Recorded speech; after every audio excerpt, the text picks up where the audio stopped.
আপনি কি জানেন দুটো খুব হেলদি খাবার যদি একসঙ্গে খাওয়া হয় ভুল কম্বিনেশনে তাহলে সেটা শরীরে গিয়ে টক্সিন তৈরি করতে পারে? স্কিপ না করে একটু সময় আমাকে দিন।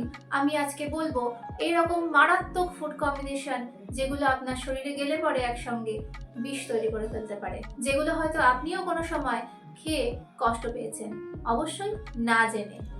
1 নম্বর রং কম্বিনেশন, দইয়ের সাথে সাইট্রাস ফ্রুট ও কলা। দুটো জিনিসই সুপার সুপার হেলদি, কিন্তু একসাথে ক্ষতিকর। একসাথে পেটে গেলে হজম পুরো স্লো হয়ে যায়, ব্লোটিং ও অ্যাসিডিটিও বাড়ে। তেমনি কলা এবং দইও খুব খারাপ কম্বিনেশন। 2 নম্বর ভুল কম্বিনেশন, দুধ এবং লেবু। দুধ হেভি প্রোটিন ফুড আর লেবু অ্যাসিডিক। একসাথে গেলে দুধ কেটে যায়, স্টমাক আপসেট, গ্যাস ও বমিও হতে পারে। এজন্যই মিল্কশেকে লেমন ফ্লেভার হয় না। 3 নম্বর ভুল কম্বিনেশন, ডিম ও দুধ। অনেকে ভাবে এটা সুপার ফুড কম্বিনেশন, কিন্তু দুটোই হাই প্রোটিন।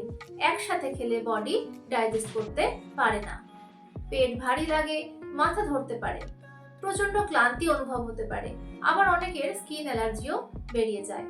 চতুর্থ খুব সাধারণ কিন্তু ভুল কম্বিনেশন, মুড়ি এবং কলা। কুইক স্ন্যাক হিসেবে এই কম্বোটা অনেকেই খায়, কিন্তু দুটোই হলো হাই কার্বোহাইড্রেট, তাই একসাথে খেলে সুগার স্পাইক করতে পারে। ফলে সেই স্পাইক যখন ডাউন হয়ে যাবে, সাথে সাথে আপনার ক্লান্তি অনুভব হবে, সঙ্গে আসবে অ্যাসিডিটি এবং গ্যাস। ওয়েট লস চাইলে তো এই কম্বো কিছুতেই খাওয়া যাবে না। মাছ এবং দুধ হলো 5 নম্বর ভুল কম্বিনেশন।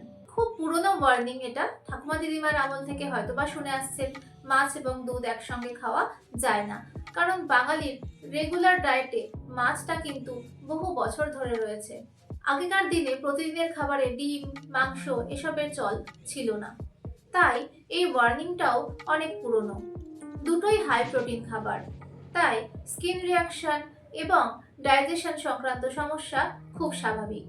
হেলদি খাবার সঠিক সময়ে এবং সঠিক কম্বিনেশনে খেলে তবেই তা ভালো কাজ দেয়। বডি সেই নিউট্রিয়েন্টসগুলো অ্যাবজর্ব করতে পারে। ভুল সময়ে ভুল কম্বিনেশনে খেলে পুরোটাই হয়ে যায় টক্সিক। সঙ্গে আসে স্লো ডাইজেশন, অ্যাসিডিটি, গ্যাস এবং বদহজমের মতন সমস্যা। কমেন্টে জানিয়ে যান এর মধ্যে কোন ভুলটা আপনি করেছেন। পরিচিত মানুষদের সাথে শেয়ার করে দিন, যাতে তারা এই ভুলগুলো করা থেকে বিরত হতে পারে। সাবস্ক্রাইব করে সঙ্গে থাকুন নিয়মিত আপডেট পেতে।